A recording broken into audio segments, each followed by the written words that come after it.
नमस्कार।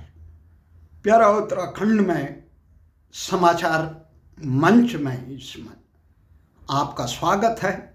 19 दिसंबर 2024 की सायंकाल 6:22 हो रहे हैं, जहां एक तरफ संसद से लेकर राष्ट्रीय राजधानी दिल्ली में आरोप प्रत्यारोप, मान अपमान, पक्ष विपक्ष का घमासान चल रहा है, वहीं दूसरी तरफ उत्तराखंड के मुख्यमंत्री पुष्कर सिंह धामी ने बड़े जोर शोर से ऐलान किया कि जनवरी 2025 में उत्तराखंड में समान नागरिक संहिता लागू की जाएगी। समान नागरिक संहिता को लागू करने के लिए उन्होंने ये कहा, प्रेस विज्ञप्ति जो प्यारा उत्तराखंड में कल आई,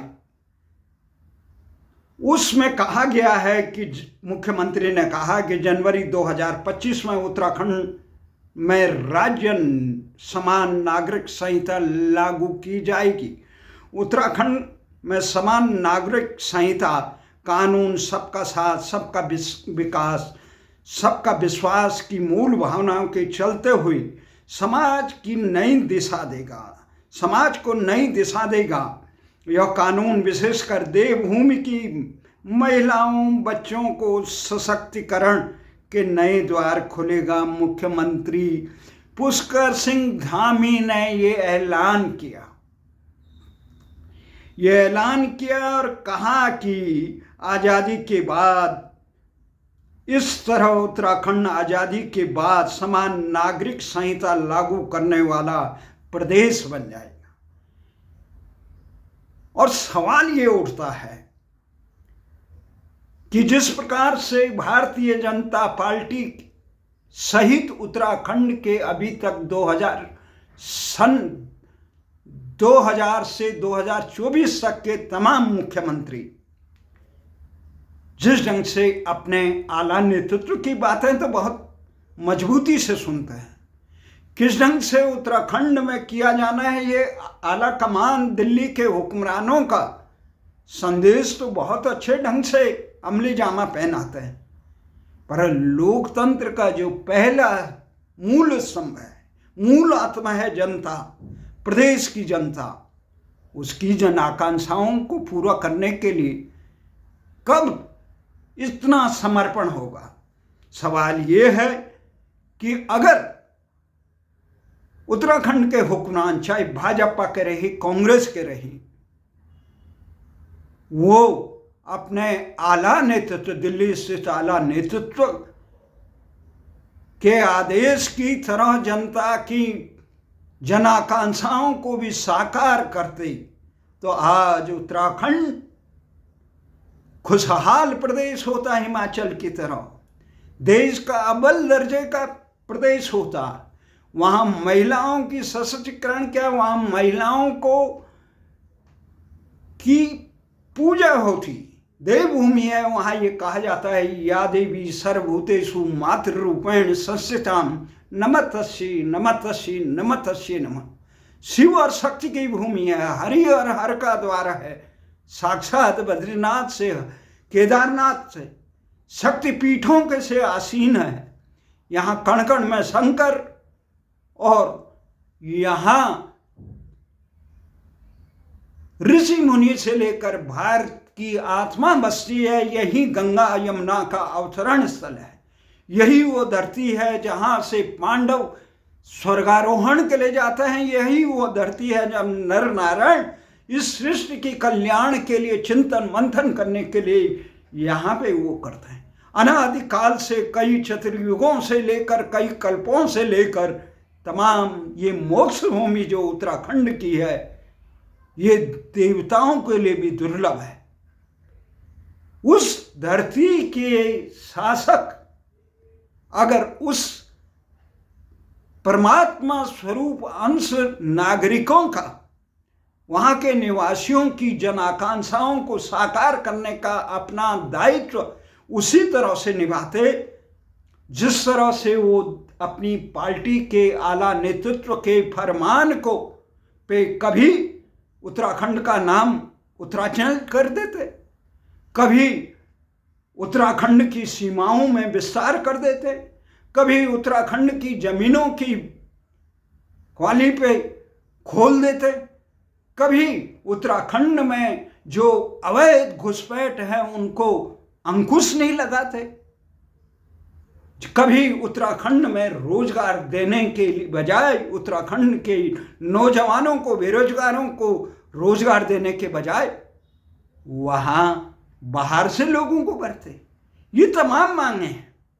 ये सवाल उठता है कि आखिर लोकतंत्र का पहला पाठ उत्तराखंड के जनप्रतिनिधि, सरकार, पक्ष विपक्ष कब सीखेगी? अगर सीखी होती तो उत्तराखंड की जनाकांक्षाओं के प्रति उतनी तत्परता से काम करती है जिस तत्परता से वो अपने आला नेतृत्व के प्रति करती। एक तरफ उत्तराखंड के मुख्यमंत्री ये ऐलान कर रहे थे, वहीं दूसरी तरफ 22 दिसंबर को दिल्ली में संसद की चौखट जंतर मंतर पर उत्तराखंड के मूल निवासी, उत्तराखंड के पर्वतीय सीमांत जनपदों को, पर्वतीय जनपदों को 5वीं अनुसूची में लागू शामिल करने की मांग कर रहे हैं। उत्तराखंड की जनता इसके लिए इकट्ठा हो गई है जंतर मंतर पर। उससे पहले उत्तराखंड की जनता मांग करती रही है गैरसैंण राजधानी बनाओ, वो नहीं बनाया। उत्तराखंड की जनता मांगती रही कि उत्तराखंड में भू कानून 1950 के हिसाब से बनाओ, वो करने के लिए तैयार नहीं है। उल्टी गंगा बहा देते हैं, बहुत कठोर बना रहे हैं, कठोर बना रहे हैं और खोल दिया पूरे दरवाजे। ये भू कानून ऐसा है, आज उन्हें नहीं चाहिए कहेंगे कठोर, कल कोई और उनके चहेते आ जाएंगे उसको उत्तराखंड की पर्वतीय क्षेत्रों की जमीन लुटाने के लिए, फिर उसमें तब्दीली कर लेंगे। तो भू कानून बहुत मजबूत चीज है। मूल निवास जिस ढंग से झारखंड में इस समय झारखंड मुक्ति मोर्चा और जो सरकार बनी है हेमंत सोरेन के नेतृत्व, उन्होंने वहां 1932 को आधार बनाकर काम किया। तो उत्तराखंड के लोग तो 1950 की बात कर रहे थे जो पूरे देश में लागू है। ये मांगे की जा रही हैं। वहां अंकिता भंडारी जैसे प्रकरण उठे हैं, महिलाओं को सशक्तिकरण की जो बात समान नागरिक संहिता से मुख्यमंत्री जो दावा कर रहे हैं, उसकी हकीकत अंकिता भंडारी प्रकरण से उजागर है। उत्तराखंड के लोग चाहते हैं कि देश में पूरे समान नागरिक संहिता लागू हो, कोई विरोध नहीं। केवल यह कहना है कि भाई सरकार देश की आत्मा जहां बसी है, भारतीय संस्कृति के प्राण जहां उत्तराखंड में बसे हैं, वहां के मूल निवासियों की जनाकांक्षाओं को तो साकार करने का काम करो। हम राष्ट्र को मजबूत करने वाले लोग हैं, हम देश की सुरक्षा को मजबूत करने वाले लोग हैं, हम देश के कल्याण के लिए सर्वभूत हितैषी के लिए निमन वाले, परंतु हमारी सुनेगा कौन? देश के हुक्मरान प्रदेश उत्तराखंड में जितने भी मुख्यमंत्री हुए, किसी को इतनी फुर्सत नहीं दलगत राजनीति से ऊपर उठकर, अपने निजी स्वार्थों और दलगत राजनीति से ऊपर उठकर प्रदेश की जन आकांक्षाओं के लिए उस ढंग से सोचे जिस ढंग से परमार से लेकर वीरभद्र ने सोचा। उत्तराखंड के हक हकूकों के लिए कौन एकजुट होगा? मैं तेलंगाना की सरकार को देखता हूं, तेलंगाना के राज्य आंदोलन के ध्वजवाहकों को, शिबू सोरेन से लेकर अब तक जितने भी संघर्ष के साथी रही, उधर तेलंगाना में चंद्रशेखर राव रेड्डी देखता हूं, छत्तीसगढ़ का जो हुआ, परंतु उत्तराखंड की अस्मिता के लिए कौन खड़ा है? कोई नहीं। उत्तराखंड में इस प्रकार से भ्रष्टाचार से लेकर वहां पे घुसपैठियों का आलम है। जनता मांग कर रही है, पर कौन करेगा? बाबा मोहन उत्तराखंडी अपने प्राण उत्सर्ग करके राजधानी गैरसैंण बनाने की मांग को लेकर, वहां पे एकमात्र विधानसभा बनी है उत्तराखंड में अब तक,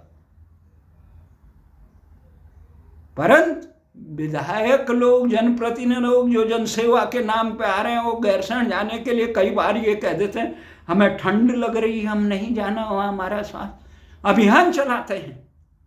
मुख्यमंत्री और प्रदेश के अध्यक्षों को उनकी पार्टी के इतनी नैतिक साहस नहीं होता है ऐसे लोगों की टिकट काट दे, उन्हें ये कहे अगर आपने गैरसैंण नहीं जाना है, जन आकांक्षाओं को नहीं करना, आपको अगली बार टिकट नहीं मिलेगा, कोई जरूरत नहीं है।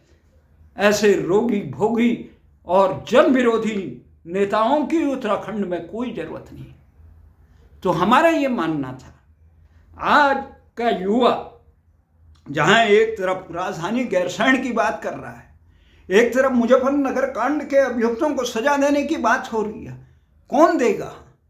वहीं दूसरी तरफ मुजफ्फरनगर कांड के मुख्य खलनायक को जो भारत पद्म विभूषण दिया जाता, उप करने का साहस उत्तराखंड के नेताओं में नहीं आता।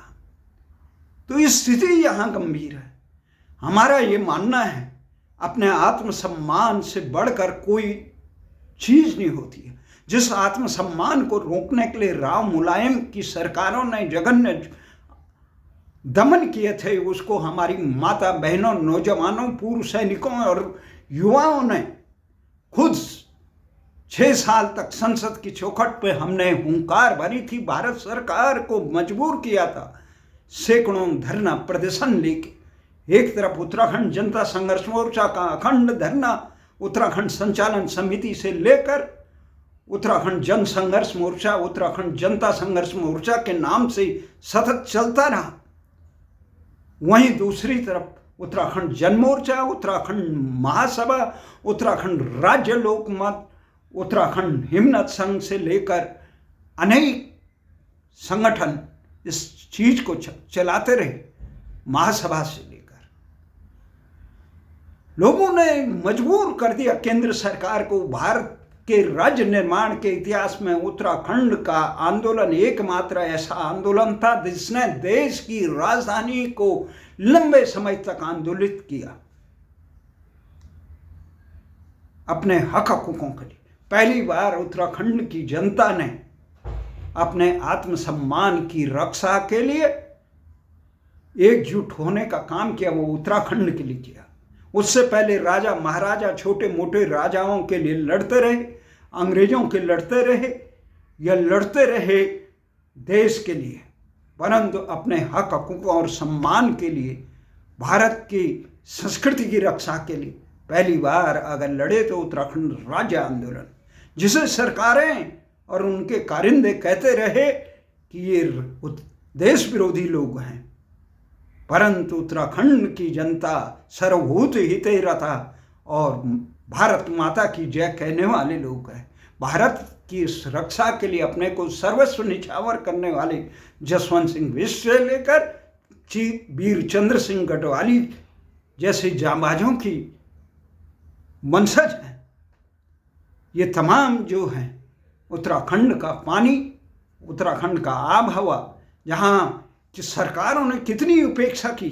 एक तरफ सरकार दिल्ली में विधानसभा चुनाव 2025 फरवरी में होने वाले हैं, वहाँ ये चल रहा है कि रेवड़िया कितने दें, मुफ्त में एक सीमा तक बिजली पानी दिया जा रहा है, महिलाओं को 2100 रुपये दिया जा रहा है, बसों में फ्री महिलाओं को।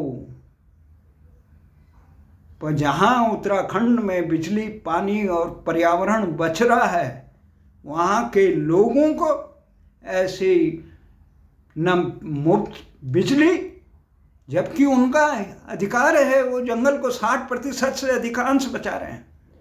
पर उत्तराखंड, ये जो नौजवानों ने आजकल एक आवाज़ चलाई,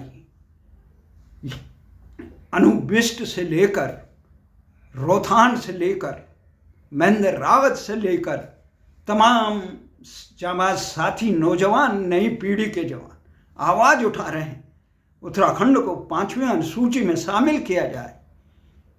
उससे क्या होगा? उन्होंने कहा 72 तक उत्तराखंड 5वीं अनुसूची में था। यहाँ जनजातीय क्षेत्र था, आदिवासी क्षेत्र था, गढ़वाली और कुमाऊनी जो थे पर्वतवासी थे, यहाँ के मूल निवासी थे। उसके दर्जे को हमें हटा दिया, वंचित कर दिया। उत्तराखंड को जो अधिकार मिले केवल जौनसार क्षेत्र को मिल रखा है, उसे पूरे पर्वतीय जनपदों में लागू किया जाए, ताकि वहाँ की जमीनों पे भू माफियाओं का कब्जा न हो, वहाँ राष्ट्र विरोधी तत्व घुसपैठ न कर पाए सीमांत क्षेत्र में, वहाँ के लोगों को रोजगार मिले, वहाँ की आब हवा, वहाँ की वन सुरक्षित रहे, वहाँ की सीमाएं सुरक्षित रहे। इसलिए वो जनजातीय क्षेत्र है, उन्होंने वनवासी हैं, उन्होंने इस राष्ट्र निर्माण के लिए, यहाँ की पर्यावरण को बचाने के लिए, यहाँ की गंगा यमुना से लेकर तमाम उसकी सहायक नदियों को आगे बढ़ाने के लिए अपने का समर्पण किया। उन्होंने जो दर्जा उन्हें 1972 तक मिला हुआ था, वही मांग कर रहे हैं। परंतु सरकारें कहाँ सुनती हैं? सरकारें तो सुनती है केवल दल के आकाओं की। सरकारें सुनती हैं जो मजबूत देश विरोधी कृत्य करे, उनकी मांगे सुनती है। सरकारें राष्ट्र निर्माण के लिए गांधीवादी ढंग से, शांतिपूर्ण ढंग से आंदोलन करने वालों की बात कहाँ सुन रही है? सुनती तो राजधानी गैरसैंण बनती, सुनती तो मुजफ्फरनगर कांड के अभियुक्तों को जिन्हें भारत की सर्वोच्च जांच एजेंसी सीबीआई से लेकर इलाहाबाद उच्च न्यायालय ने नाजी अत्याचारों के समकक्ष और जिनको अपराधी माना था, उनको दंडित करने का काम, दंडित करने में देश की व्यवस्थाएं असफल क्यों रहती? ये चीज है। ये मूल निवास मांग रहे थे हम 1950 का।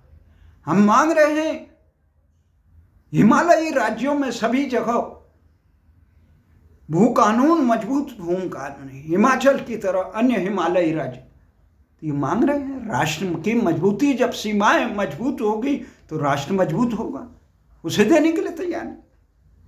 तो इस मांग को लेकर संसद की चौखट पर ये नौजवानों उत्तराखंड एकता मंच के बैनर तले उत्तराखंड के पर्वतीय क्षेत्रों को 5वीं अनुसूची में शामिल करने के लिए मांग कर रहे हैं। उनका कहना है इससे क्षेत्र में रोजगार मिलेगा, परिसीमन के दंश से ऊपर उठेगा, मूल निवास 1950 से नदी जंगल और पहाड़ से लेकर भू और कानून, महिला सुरक्षा एवं भाषा संस्कृति का संरक्षण होगा। ये बहुत शांतिपूर्ण मांग है, परंतु हमने देखा कि कई बार सरकारें जनता की आवाज से घबराकर उनको आंदोलनकारी, आंदोलनजीवी कह के, उनको असामाजिक तत्व कह के, उनको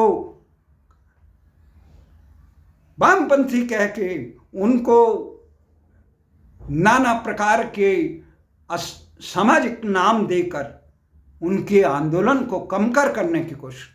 हमारा मानना है कि सरकारों, जनप्रतिनिधि जो भी बनता है वो प्रदेश के लिए बनता है, वो आकाओं के आदेशों का पालन करें। आखिर आकाओं ने उनको मुख्यमंत्री बनाया, परंतु जनता की सेवा करना उनका मूल दायित्व है। प्रदेश में पर्वतीय क्षेत्र को जो 1972 तक उनको अधिकार था, वनवासी क्षेत्र का, आदिवासी क्षेत्र का, मूल निवासी क्षेत्र का, उसको दिया जाए। उपेक्षित शोषित पर्वतीय क्षेत्रों में रहते, दुर्गम विषम परिस्थितियों में रहते थे, और उन लोगों की मांग, उत्तराखंड को विशेष राज्य का दर्जा है, उसका लाभ ही नहीं मिल रहा है। राज्य गठन के बाद उत्तराखंड की बिजली पानी के हक हकूकों पर उत्तर प्रदेश और केंद्र सरकार ने जिस प्रकार से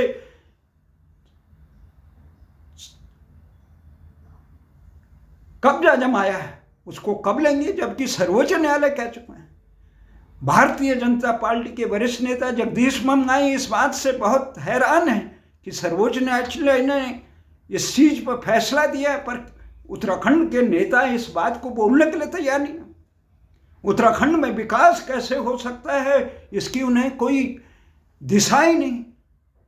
दिशा कैसे होगी जब प्यादों को आसीन कर दिया जाएगा, अनुभवियों को दरकिनारे कर दिया जाएगा।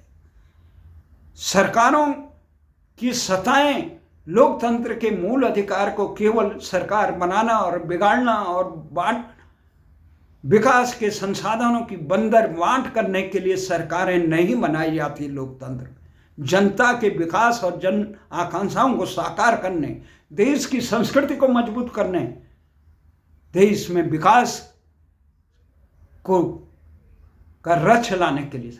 इसी आशा और विश्वास के साथ आने वाली 22 तारीख को जहां उत्तराखंड का तमाम जनता वो समर्थक संसद की चौखट पर जंतर मंतर पर 12-1 बजे एकत्रित होगा, सरकार से शांतिपूर्ण ढंग से मांग करेगा। आशा ही नहीं, सरकार इस आंदोलन को